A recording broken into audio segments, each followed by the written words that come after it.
পৃথিবীতে সবথেকে অসহায় তো সে, যে তার নিজের রাগ, অভিমান, কষ্টগুলোকে কারোর সাথে শেয়ার করতে পারে না।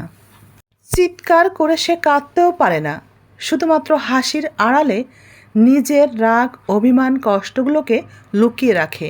সম্পর্কে থেকেও যার আছে অন্যের প্রতি ঝোঁক, সে আর আমার না হোক।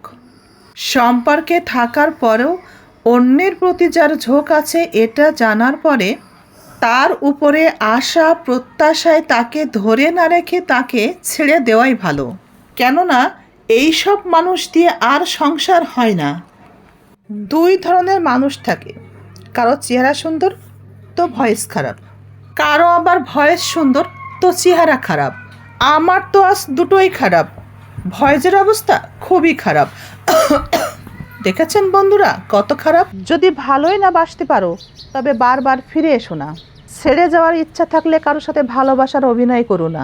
কারো জীবনে ভালোবাসা হয়েও এসো না, কারণ না পাওয়ার কষ্টটা যত না বেশি হয়, পেয়ে হারানোর কষ্টটা ভোলা যায় না। এখনও যাই করছো নিজের সুখের জন্যই করছো, যাও, আল্লাহ যেন তোমাকে সুখেই রাখে। জানেন কিনা, সস্তা জিনিসের গ্রাহক বেশি, ব্যক্তিত্বহীন মানুষের বন্ধু বেশি, প্রতিবাদী মানুষের শত্রু বেশি, আর মিথ্যাবাদী মানুষের মুখের কথায় মিষ্টি বেশি। মনে রাখা উচিত, মানুষ ঠকতে ঠকতে একটা দিন সফলতার পথ খুঁজে পায়, আর যে ঠকায় সে দিন শেষে সব হারায়। জীবনে যা করেন বা না করেন, কখনো অন্যের উপরে ভরসা রাখবেন না, কারো উপরে আশা করে বসে থাকবেন না। জীবনকে প্রয়োজনের মধ্যে সীমাবদ্ধ রাখার চেষ্টা করুন, আশার উপরে নয়। কারণ প্রয়োজন একজন ফকিরেরও পূরণ করে আল্লাহ, কিন্তু আশা একজন বাদশারও পূরণ হয় না। পৃথিবীতে আপনার চেহারার সৌন্দর্য সবচাইতে ক্ষণস্থায়ী সৌন্দর্য। পৃথিবীতে আপনার সংসার জীবনটা কতটা সুখের, এবং আপনার চিন্তা ভাবনার বিচক্ষণতা, তার চর্চা এবং তার প্রয়োগ, অর্থাৎ আপনার চিন্তা ভাবনার সঠিক প্রয়োগই হচ্ছে আপনার সৌন্দর্য, আপনার পার্থিব সৌন্দর্য। আমাদের দুঃখগুলোকে সুখে পরিণত করার ক্ষমতা যদি কারো থাকে, তা হলো আমাদের রব, আমাদেরই সৃষ্টিকর্তা।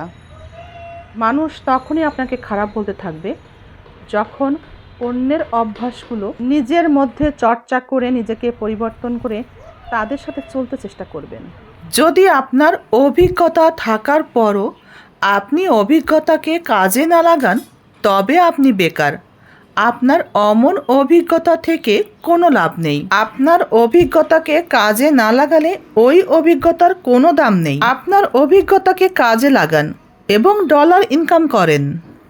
যে ব্যক্তি সৃষ্টিকর্তার উপরে বিশ্বাস রাখে, আর যে ব্যক্তির উপর সৃষ্টিকর্তার কৃপা থাকে, এবং যাদের সৃষ্টিকর্তা বা আমাদের রবের ন্যায়ের উপরে বিশ্বাস আছে, তাকে এবং তাদেরকে কোনোভাবেই সংসারের কোনো পরিস্থিতি কোনোভাবেই কখনোই বিচলিত করতে পারে না।